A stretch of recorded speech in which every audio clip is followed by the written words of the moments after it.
sponsored by Raid Shadow Legends. Cleveland, Ohio, the 1970s. The city doesn't currently have the best reputation. In fact, it's absolutely god-awful. For the last few years, it had gone through sky-high crime rates, rising poverty levels, and major industrial pollution. Industrial pollution so bad that just a few years ago, one of its rivers actually caught fire. On 13 separate occasions. Things were not good, and several organisations in the city decided enough was enough. One of these organisations is United Way of Cleveland. Set up in the late 70s, the group was dead set on helping out the city's financials. For the next few years, they help out local communities by fundraising millions of dollars and distributing it to local agencies and institutions. That was all well and good, but it wasn't quite as grand as what George Fraser, the marketing manager of United Way, had envisioned. He'd set his sights on something much bigger. In early 1986, a few members of the group gather round. At this point, Cleveland had cleaned itself up a bit, but the city's reputation still lingered. Something had to change. Fraser decides that what the city needs is a bit of rebranding. Cleveland was going to become cool. But how? Well, he had an incredible idea. Balloons. It was perfect. All they'd have to do is round up a few students to pump them up, sell a few kids some sponsorships, and then just let them off into the sky. It couldn't be simpler. They just had to come up with the right amount of them. They eventually agree on a nice round number. 2 million. With that many balloons, it would be a world record, even beating Disneyland, who'd launched 1 million balloons a year before. It was going to be massive. They asked the city council for permission. 2 million balloons? Of course. The local airport? Fine with us. The police? Go right ahead. And with that, they begin planning. Saturday the 27th of September, 1986. The day of Balloonfest. Hundreds of thousands of balloons are netted in a 3-story scaffold standing at the centre of Cleveland's public square. In it, 2,500 students and other volunteers, hard at work, pumping even more. Things are looking good. Public turnout is massive, with thousands of people watching from the square and even more from afar, and United Way has raised over $500,000 through balloon sponsorships. Things are going swimmingly. However, there is a slight problem. There's a rainstorm, and it's headed straight for them. The managers of United Way are informed immediately. A rainstorm hitting the balloons has the potential to be absolutely disastrous. But most of the balloons are already pumped. And so, an executive decision is made. Gentlemen, we're going to have to stop pumping and pack up. We're launching earlier than expected. And at 1:50 PM, 1.4 million balloons are released. Quickly before we move on, have you ever heard of Raid Shadow Legends? Like fighting through hordes of enemies in epic battles, Raid has tons of them. Enjoy collecting suspiciously underdressed characters? Raid has hundreds of them. What about finding and earning upgrades to improve your characters until they're borderline unstoppable? Raid's got thousands of them. But that's not all. How about a gripping and exquisitely written campaign, ruthless dungeons and epic boss fights, and tons of loot? What's that? You don't like playing as Big Purple Nipple Man? Well, just open that shard pack you just unlocked and play as someone else.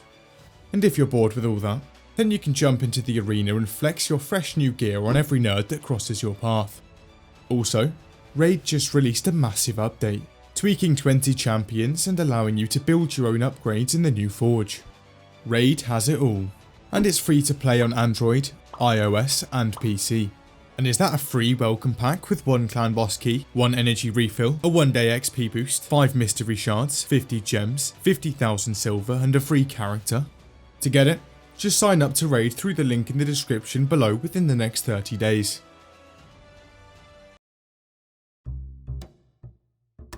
So far, things are going great.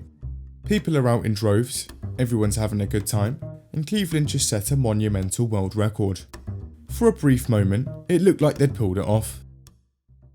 Then something started happening. See, the idea was that the balloons would float up into the atmosphere, scatter, and then either burst or deflate before falling back down to earth. That's not what happened. It turned out that the rain showed up a little early, and as soon as the balloons drifted into the clouds, they were met with a front of cold air and a shower of rain. And they came straight back down again. The result? 1,429,643 balloons come floating back down to earth, flooding the streets of northeast Ohio and clogging Lake Erie.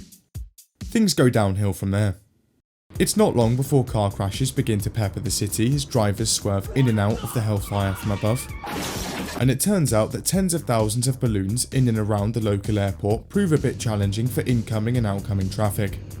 And after balloons completely coat the runway, they have to outright shut it down. Specially protected nature reserves a few miles up the lake in Canada are also hit, clogging their beautiful lakes and untouched beaches with tens of thousands of vibrant, multicoloured rubber balloons. Some horses were also injured. It was total chaos. It doesn't end there though. It turned out that United Way had failed to check with the Coast Guard for any active emergencies on Lake Erie. As it turns out, there was. A day before launch, 2 fishermen had gone out into the lake. They never came back.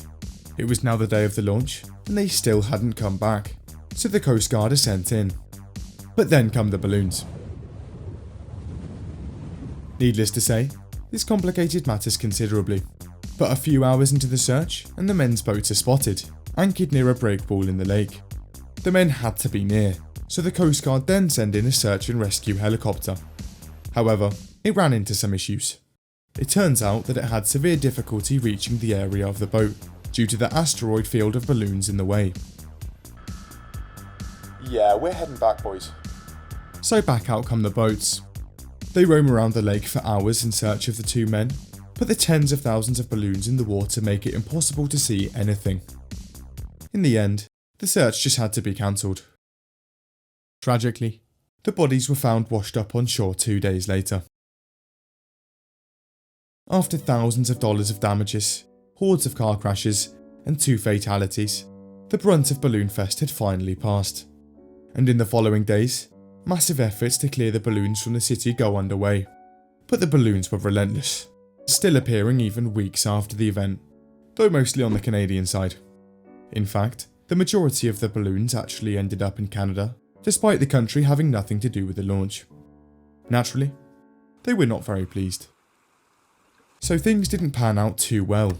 But hey, at least United Way raised $500,000 for charity, right? Well, no, not really. While they had raised around $500,000 through selling balloon sponsorships, that money would turn out to be nowhere near enough for the barrage of lawsuits that came their way. First up was one of the fishermen's wives. She sues United Way for $3 million. The owner of the injured horses also steps in. She sues for $100,000. Both lawsuits finish up with undisclosed settlements. A number of other lawsuits seeking tens of thousands of dollars for damages also follow suit.